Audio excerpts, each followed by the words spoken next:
The Acolyte is the wokest piece of trash I have ever seen come out of Disney Star Wars. Nah, I'm just playing with you. But you see how simple it is to just plug in your camera, talking to the microphone about how woke something is, and then you're guaranteed views, you're guaranteed subs, and the money to follow.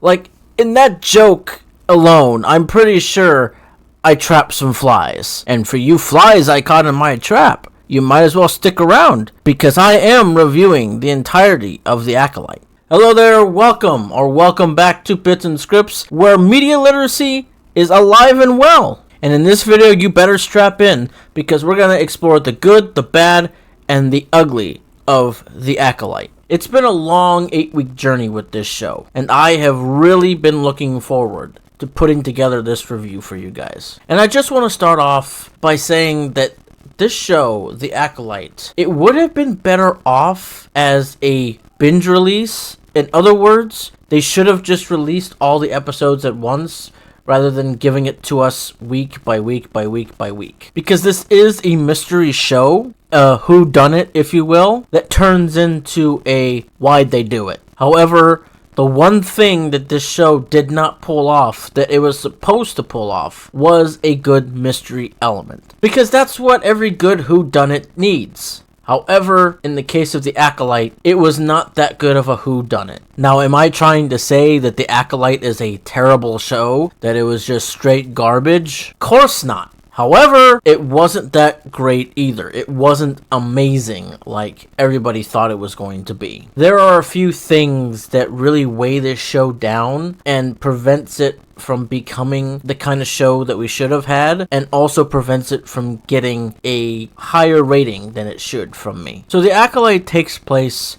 a little over 100 years before The Phantom Menace, and it is a part of the High Republic era that Lucasfilm pumped out a couple years ago. In the first few episodes of the show, we have our whodunit arc, as I'm going to call it. In these first few episodes, some Jedi end up being killed. And for us, the audience, it doesn't take us long to know who it is that's killing these Jedi. The first Jedi that gets killed is Master Indara. And straight off the bat, we can see that her killer is pretty skilled. Shortly after Indara is killed, the Jedi start launching an investigation into who killed her. That investigation leads them to an old Padawan, a Padawan of Jedi Master Souls named Osha Anasea. Osha is then arrested by the Jedi, and she ends up escaping from the Jedi prisoner ship. There was a jailbreak by other prisoners, and Osha unwillingly participated, to save her own life. The prison break comes to the attention of Master Soul, and he wants to go after Osha himself,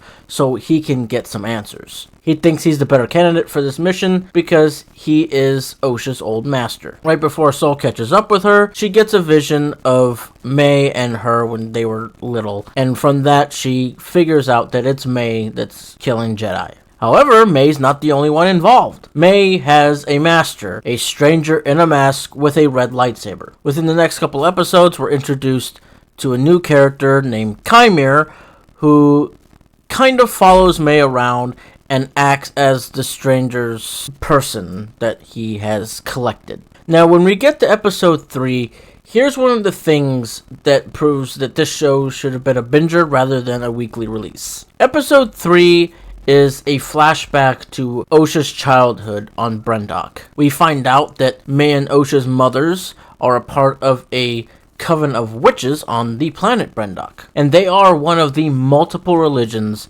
that believes in and practices the Force. However, their name for the Force is called the Thread. The concepts work all the same, it's just a different name. The twins are supposed to be participating in a ceremony known as the Ascension. But before this ceremony commences, the Jedi come in and they start questioning the coven about the twins. They show interest in wanting to test the twins to see if they can become Jedi. But it was more so a test to try to find out how strong in the Force these girls are. The girls are told to lie to the Jedi about their abilities so they wouldn't be taken to get trained on Coruscant and never see their family again. But Osha feels too guilty about lying and ends up telling the Jedi everything and tests very well. The main mother of the coven tells Osha that she can become a Jedi, she can go and be on her own adventure. fulfill your own destiny and things like that. But May doesn't like this. She tries everything she can to try to stop Osha from leaving. That's when she starts a fire, and later on we see Sol coming in to try to save both May and Osha, but ends up only saving Osha. May had seemed to fall to her death accidentally. Or so it seemed, because May survived and is killing the Jedi she feels responsible. And as nice as it was to get an origin for things, just throwing it in the third episode, throwing off the flow of how these episodes were going to, okay, we got 2 episodes to where we're following this story, and then we're being plopped into a flashback. And then the next episode, we're thrown right back into the story without any context of the previous episode, which was the flashback. Needless to say, things do carry on. And then episode 4 goes into us trying to find the last surviving Jedi of that pack of Jedi that were stationed on Brendok 16 years ago. The last one being a Wookiee Jedi named Kelnaka. Now, I'm going to confess right here, right now, how they handle having Kelnaka in the show was a very poor job on their part. Kelnaka did not do as much as we of the Star Wars fandom expect a Wookiee to do. Although we did get some decent fight scenes with Kelnaka, it's not enough to say that Kelnaka was super useful or that he was a really important character, because he did not feel like an important character. He was not treated like he was an important character. So in episode 4, everybody's on this planet where Kelnaka has exiled himself on. Chimera and May just barely get there first and start looking for him, and Chimera tells her to stay close to him because he knows the Forest, he's explored it before, and if she doesn't sit close to him, she'll get lost. The Jedi arrive soon after, and there's a bunch of them, plus a creature named Basil, who must be protected at all costs. So the Jedi are trying to go through this forest, they face some trouble with some bugs. When everybody gets to Kelnaka, they find out that he's been killed already. But not by May. No, Kelnaka was killed by May's master, and we get a very menacing introduction to him as he floats down to be revealed to the Jedi.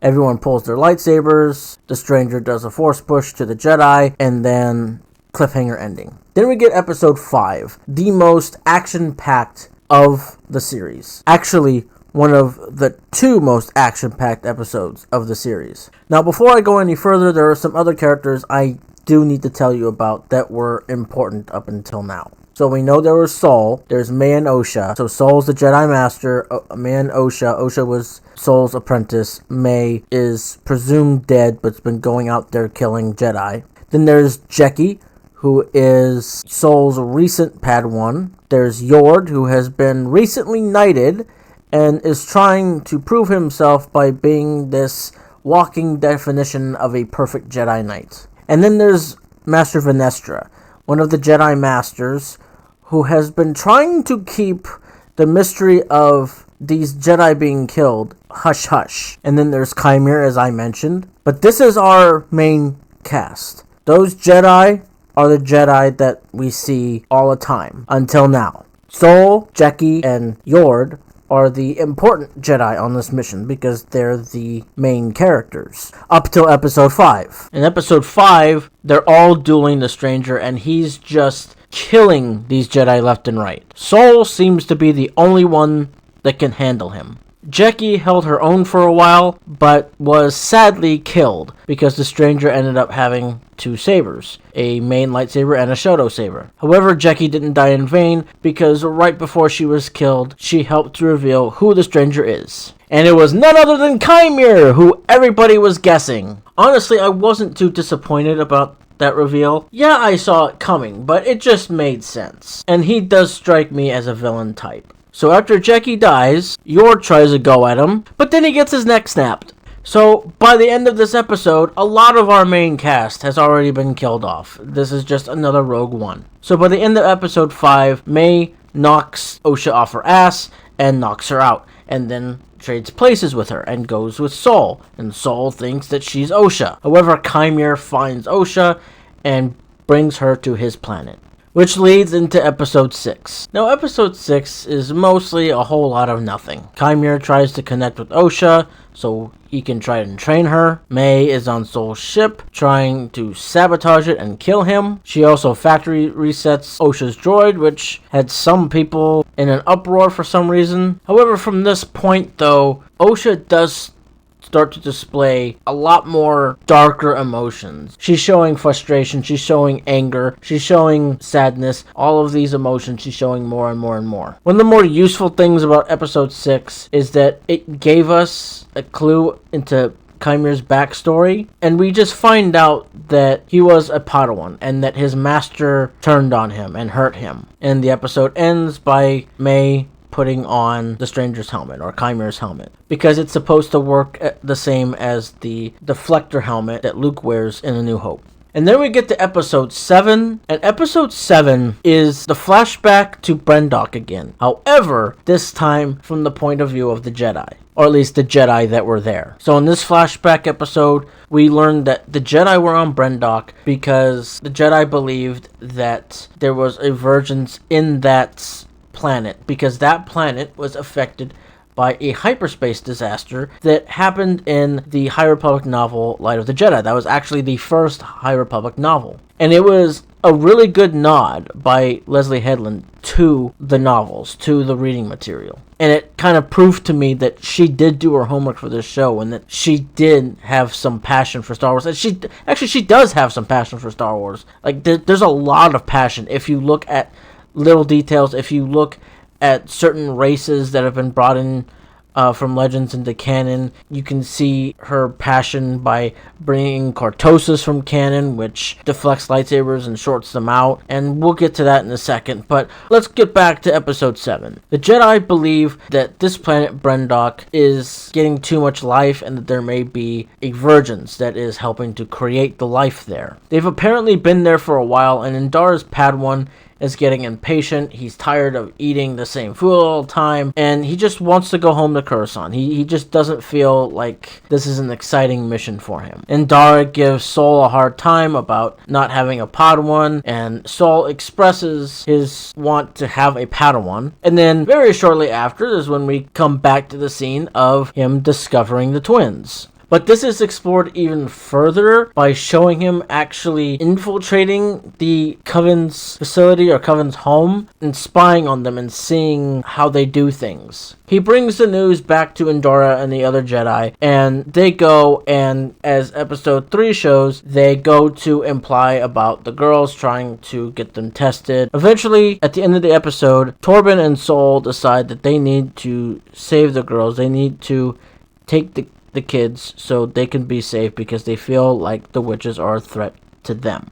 And it's through this episode that we find out that May didn't actually start the fire intentionally. She started it by accident. And that there was a huge battle between Torben, Sol, and the Coven of Witches. Mother Anastasia starts to turn into this weird mist, but Sol gets afraid, and he stabs her with his lightsaber and kills her. Right in front of May! So we eventually get to the point to where the two girls are on the bridge. The middle of the bridge is out, it's collapsed, and the two ends that they're standing on are starting to collapse. Sol comes in, and he tries to hold the bridge up with the Force. He's struggling, and a decision has been made in his mind. He lets May go and lets Osha live so he can take her to be his apprentice, to be his Padawan. So the whole premise, the whole point of this episode was to show us that the Jedi acted rash, especially Sol and Torben. Those are the two who just infiltrated the Coven, fought them, killed the mother, and just all the bad stuff happened as a domino effect. When they leave with Osha,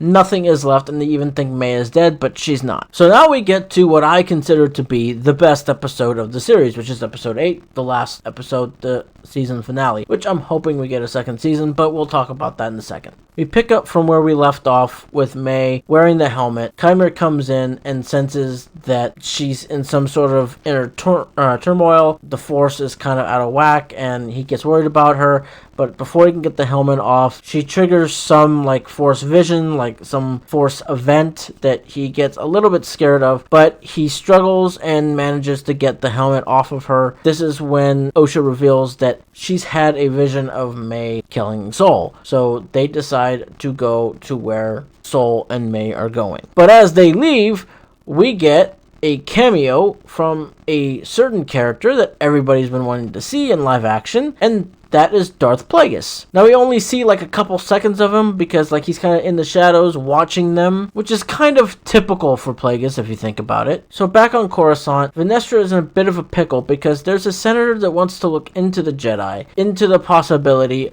of one of them going rogue and causing trouble. She tries to lie and say that everything with the Jedi is fine, but this senator knows better. He knows that she's lying because he knows about the deaths and the investigation that the Jedi are doing. This scares her into getting herself personally involved in the investigation and going to find out where Soul is and just try to get to the very bottom of it. Soul ends up taking May to Brendok, to where this all started. However, May is able to escape from Soul, and Soul has to go looking for her. This leads him to go to the site of the incident that happened 16 years ago. But while looking for May, Kymir shows his helmeted face again and starts an epic fight with Soul. Osha ends up catching up with May, and May tries to tell Osha about how Soul killed their mother and how the Jedi were responsible for everything. At the end of the fight, Soul tries to reveal to May that they are not actually twins, her and Osha. That she and Osha are the same person that were split into two. And he's going over all of the events that happened in Episode 3 and Episode 7. However, Osha ends up overhearing these things, questions him more, especially about her mother, and he does admit to killing her. And this pushes Osha over the edge to where she is now fully within her ability in the Force through her dark emotions, through her anger, through her sadness and grief, and she ends up choking the life out of Soul. And not only that, she bleeds his saber crystal. The other Jedi end up catching up to them, and when Venestra gets out of the ship, we find out something very interesting. Kymir was her Padawan, because as soon as she sensed him and he sensed her, he became afraid. And she said, "You survived." So yeah, we gotta assume that some fucked up shit happened between Kymir and Venestra. Kymir and the twins end up getting away from the Jedi, and Osha ends up convincing Kymir to take her as his acolyte. But in return, he needs to spare May's life. They both know that May is going to get caught by the Jedi, so Kymir offers to erase May's memory. The Jedi find May, but May is no longer there. Venestra interrogates her later. She knows some things, but she doesn't know who her sister is. She doesn't know that she has a sister. Venestra ends up going to see Yoda, and he makes his cameo MCU style to where we just see the back of his head and we don't hear any dialogue from him. And that's how the series ends, besides Kymir and Osha being back on that planet where they started, and they're kind of holding hands on the lightsaber that Osha bled through. However, I dig it. So I'm just going to start with the cons here. The show is not perfect, but it is not terrible. It is not great either. As I've said before, there are a few things that hold it down. One being the fact that this was supposed to be a mystery whodunit kind of show, but it doesn't do a good job of being that. It doesn't do a good job of trying to figure out how to do that. Because we move from whodunit to why they do it, and then who the hell are these people now? If I had to sum the show up correctly, if I had to compare it to something, I would say that it is a Star Wars version of Clue, but the aspects of Clue in this show are just kind of all over the place. And if this show was released binge order all at once instead of episodically, I think it would have been easier for people to put things together better and understand the premise of the show rather than just watch episode by episode every week and be like, well, what the fuck was the point of that? Or like, why is this like that? Why is XYZ? You know what I mean? Being a binge release just would have made this show a better experience. It wouldn't have made it perfect, but it would have made it just a bit better than it is. The most frustrating aspect of this show is May and Osha, and I'm not even going to regard like bad acting or whatever, because Star Wars has its fair share of bad acting. With May and Osha's characters, and they were both played by Amanda Steinberg, which she gave the best performance that she could. However, the problem with the character wasn't Amanda Steinberg. The problem was how Leslie Hanlon writ them to be all over the place. Like May, at the very beginning, was just like, okay, I'm going to kill these Jedi. I have to do it without a weapon to prove myself to my master. And these Jedi are the ones I have to kill because they're the ones that did what they did on my home planet. They have to pay for what they did. And then when she finds Osha, that completely changes to, oh, well, I'm just going to turn myself in. And she doesn't even say, I'm going to turn myself in to explain what happened. She just says, I'm going to turn myself in. Like, her whole... But then when she switches places with Osha, she does another flipperoo. She doesn't exactly go back to, we have to kill the Jedi, but she goes back to, oh, fuck the Jedi. Fuck everything else. It should just be you and me, Osha, just you and me. And when Osha refused, she knocked her ass out, traded places with her, and then tried to kill Saul. So it's very confusing as to what May actually wants. The problem with Osha is that her fall to the dark side, her fall to being where she is now, came a little bit too easy. Like, everything else about her was fine. Like, I think Osha was a bit more of a well-written character than May. But when it came to a certain point, Osha just flips very quickly. There's not much work that goes into it. Another character that's worth noting isn't really an issue of character progression as it is a plot hole. So with Torben, 16 years ago, he was a Padawan.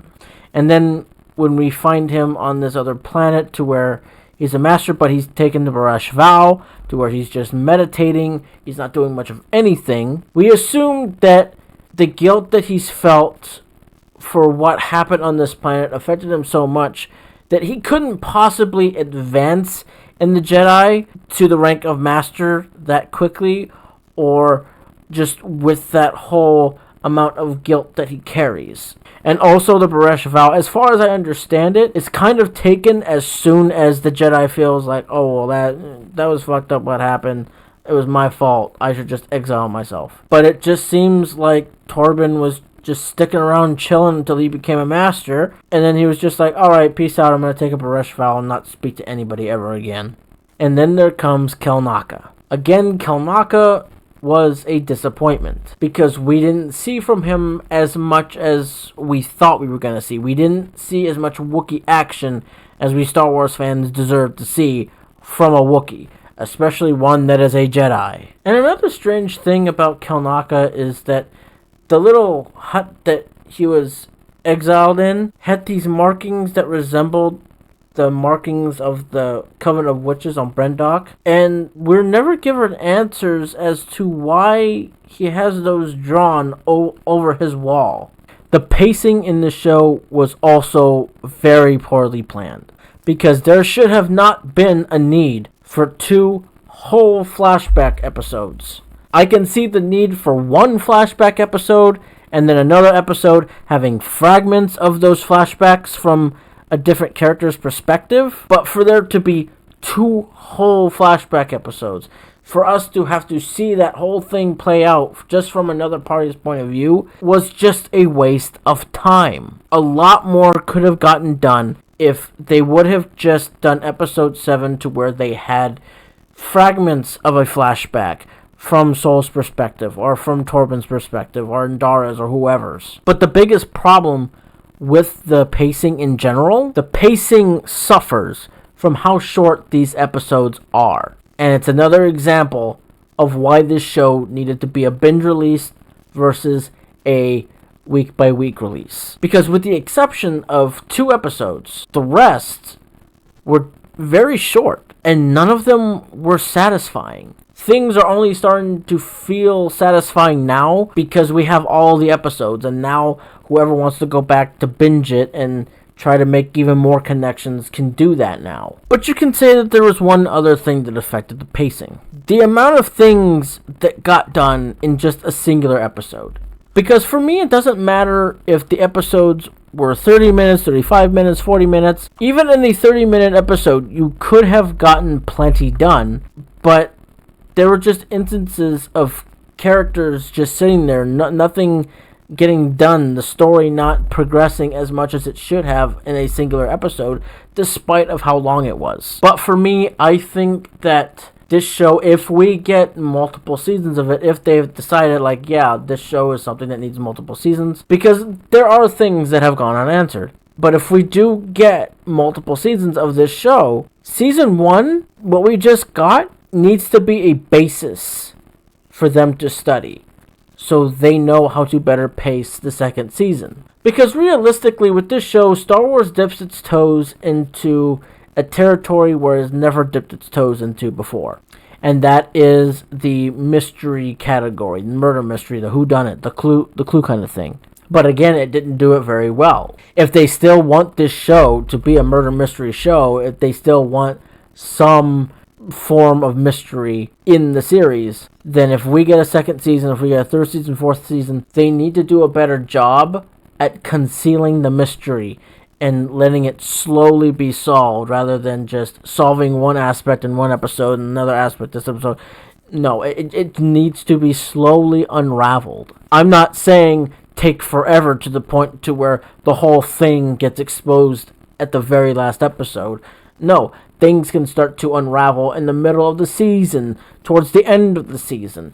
But for things to start unraveling as soon as they did in this series, to where we started to figure out who the killer was the first episode, and even in that same first episode we see that killer had a boss, a master. It's just like you're giving away too much at one time. So if we get more from the Acolyte, if we get more Acolyte in general, then further seasons, or if we get like a film project for the Acolyte for that time period, and it's headed by Leslie Headland, she needs to realize that, yeah, mystery things like murder mystery, clue stuff, it can fit into Star Wars if you do it right.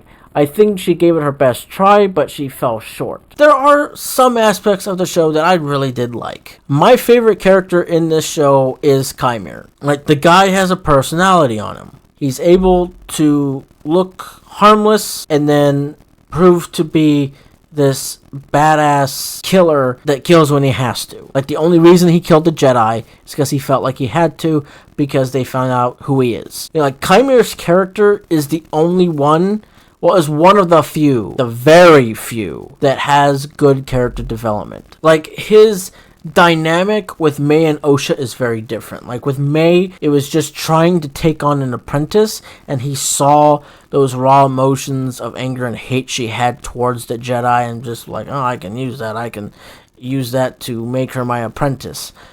To where with Osha, it was kind of the same thing, to where he was trying to bend her, mold her to be his apprentice, to be his acolyte.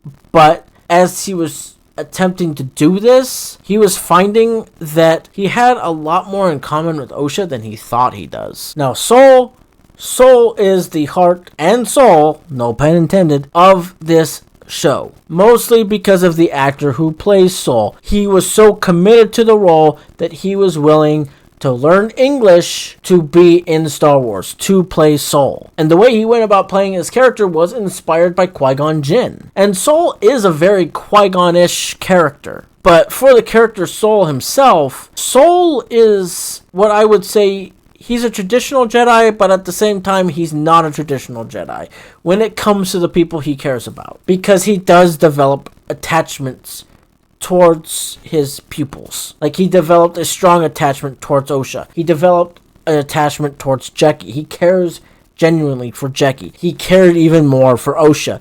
Now, there's a difference between Jecki and Osha. With Jecki, he does just see Jecki as his pupil and friend. But with Osha, he saw Osha as more than a Padawan. He saw her as a child. He saw her as a daughter. And he tried to protect her like she is his own child. So yeah, what Soul did on Brendok 16 years ago was fucked up, and he is totally at fault, along with Torben. But you cannot deny that he tries to act out of a good place. He has the biggest heart of any Jedi other than Anakin. And just his way about going about things, how he's just not as tight-assed as other Jedi in that era. These factors are what make Soul the best part of this show. Now, Jecki, I would say Jecki is my second favorite. She and Yord have one thing in common, is that they're trying to constantly prove themselves to the Jedi. Like, Yord doesn't need to specifically prove himself any more than he has. Like, obviously, he was promoted to knight, he passed his trials, so you would think that he doesn't have to push himself past what's necessary in order to prove himself. Because by being a knight, he's already done that. It takes way longer to become a master than it does a knight. Jecki, also a hard worker that tries to prove herself. But she tries to prove herself for the right reasons. Yord is trying to impress the Jedi within their entirety. Jecki is trying to impress Soul. Soul is her master. She, like all Padawans, wants Soul to see that she will be ready for her trials, that she will make a good Jedi Knight. And she also tries to follow the rules of the Jedi to a T. However, unlike Yord, no matter how hard she's trying to prove herself, no matter how much of a stickler for the rules Jecki is, she is able to show compassion. She is able to show sympathy. And we see this between her and Osha. And there's also something about Jecki that is just so inspiring. She just has this energy about her that just makes you like her. I also like the fact that we're exploring other covens of witches besides the Night Sisters. Like, don't get me wrong, the Night Sisters are cool and all, but it's also cool to see other kinds of witches in Star Wars, where the Night Sisters were more like evilish, more towards the dark side, devious. The Brendok Coven didn't seem to be like that. They were just a coven of witches practicing the Force how they believed it should be. They were trying to do this in peace. They're non-violent because Anastasia is non-violent. They're just trying to enjoy their lives. And lastly, I really appreciate how they're trying their best to visually make this look like a different era than what we're used to in Star Wars. This is the High Republic era, and they're trying to give us that feeling. This is the High Republic era, and they're really trying to give us that feeling visually. Because one of the places that we visit a lot is Coruscant, mostly the Jedi Temple. And Coruscant does look different than what we're used to seeing it being like. It looks cleaner, it looks more peaceful. It looks like a place you would actually want to live. It doesn't look like there's a bunch of hustle and bustle. And the Jedi Temple in the Acolyte feels new. Like, it feels like they just freshly built that temple. Everything in that temple looks new. Everything in there looks well polished, well taken care of. And it's not like the temple is dirty or out of shape in the prequels and in Clone Wars. But just everything in the Acolyte and the Jedi Temple is just shinier. It's just fancier. And I believe that this was done on purpose. Because again, the High Republic was an unprecedented time of peace. And the Jedi were mostly responsible for the Republic being in the kind of peace that it was. For the galaxy being in the state that it is at this time. And with an unprecedented time of peace comes a feeling of being unopposed. Has a feeling of being in a way that nobody is going to challenge you. Nobody is going to knock you off your pedestal. So the Jedi in this time are kind of arrogant. And they're prideful. And the way that everything looks in the temple, like especially their robes, how they present themselves in their robes, whether it's mission robes, ceremonious robes, whatever. Like, the color is different. Their robes are a goldish color. Like, the decorations in the temple, like, very silver, very goldish. Like, it's kind of like a wealthy feel, but, like, it's a prideful wealthy feel. But with the Jedi, it displays their pride as being the ones who protect this peace and cause this peace. So everything in the Jedi Temple looking newer, looking nicer, looking fancier is a reflection of the Jedi's pride and hubris. And that's kind of one of the points of the show, is that the Jedi, in the highest point in their pride, in the highest point of their career, have more pride, and they're more hubristic, and they're put on a pedestal. And that's kind of one of the points of this show, is that the Jedi are so arrogant, they're so prideful, they're put on a pedestal, they're deified. So it makes them feel invincible. And so that feeling and wanting to keep that feeling makes them prone to making mistakes. It's just meant to highlight the imperfections of the Jedi. It's not to say that the Jedi are evil or the Jedi are bad. It's just that the Jedi aren't perfect. That's the whole point, that the Jedi aren't perfect. The choreography in this show was also top-notch. Like, the fight between Chimera and the other Jedi in Episode 5 was just amazing. It's some of the best fighting in Star Wars I've seen in the new era of Star Wars. But Episode 8, the finale episode, the combat between Saul and Chimera was just chef's kiss. Like, I was blown away. It's just more proof for me. The choreography in this show is just more proof for me that Leslie Henlin does care for Star Wars, and she is trying her best, and she is trying to show her passion for it. However, her passion for Star Wars and her need to make this as good a show as she thinks it should be made the show suffer a little bit with its pacing, with its character development, and even some story choices were a little bit again, it's not perfect, but it's not terrible either. It's not bad. I would say The Acolyte is mid. Now, don't take that as me saying it's awful, because I hate this trend that I see on social media, especially TikTok, to where if someone says that something is mid, they're kind of implying that it's bad, that it's not good. Mid realistically means not bad, but not good either. Like, it's right in the middle. It's decent. And that's what I feel about The Acolyte, that The Acolyte is decent. I feel like if we get another season of it, if The Acolyte continues, season 1 was a decent start. It was good for a jump start to kind of inspire Leslie Helen to say, like, okay, these are the mistakes we made in season 1, so here are the improvements we're going to make on season 2. If I were to look at it on a scale, I would say that the good of the show just barely outweighs the bad. So I give it a 6.5 out of 10. I think that if The Acolyte gets a second season, Maya and Osha's characters need to be written a little bit better. Their choices need to be explained more. Their character development needs to improve, definitely. Because character development is a road. We follow this character becoming a certain way. With Maya and Osha, it's like a matter of a switch. Like, someone flipped a switch, and now Maya's good. Someone flipped a switch, Maya's bad again. Someone flipped another switch, Maya's neither. However, someone flipped a switch, now Osha is bad. Actually, I don't know if Osha can be considered bad now. She's just training with Chimera. But who knows what she's actually going to do with that training. Training with, like, a Dark Jedi or a Sith and carrying on their teaching, carrying on the legacy of Sith or Dark Jedi, those are two different things. Like, you can be trained by a Dark Jedi but still try to follow a decent path in life. One thing that needs to get fixed definitely for it's getting a second season is hire a sole editor.